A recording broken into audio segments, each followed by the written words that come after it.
5 weeks ago, I came across this property. A lot of you have seen it across all my platforms. There's probably a few that haven't, but I've got an update for you. So basically, for the ones that haven't, really quick, I came across this property. I knocked on the door. I could see it from the outside window, how bad it was.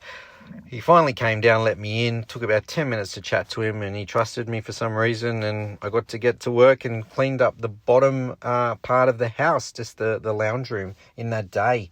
I made a video because I knew this would get a lot of people talking. It's sad that you have to go this way, but I know this is the only way that we'll get something moving because everything's failed here.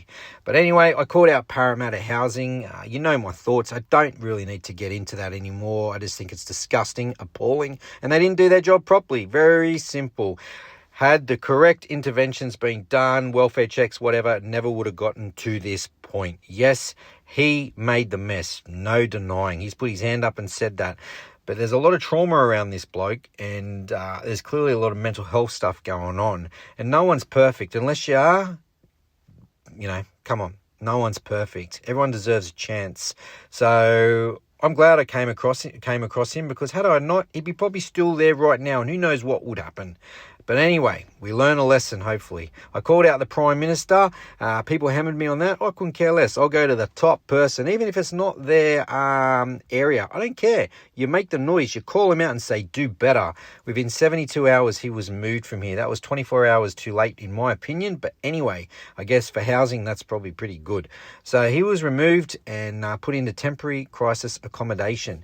And here we are here. The cleaners came that day to come in here and clean a lot of the mess up. It's not perfect, but 100 times better. And it's a start, and there's a lot more to be done here. And good on them, because this was horrific conditions. I was in there myself, and trust me, it was bad.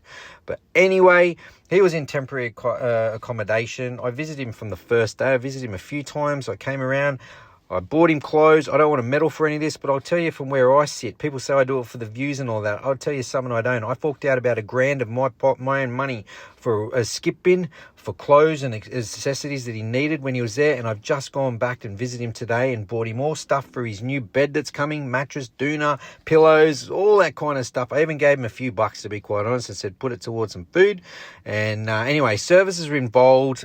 He's looking at getting NDIS soon. He's got a mental health plan that's about to happen. Housing are on this. They move him into his 1-bedroom apartment tomorrow. There's strict conditions around there, which it should be. Welfare checks and all that kind of stuff. And anyway, I can only wish him the best, and that's all I can say. There he is today. He's in good spirits, and let's just get behind him, mate. Everyone makes mistakes. No one's perfect, but that's where we're at now.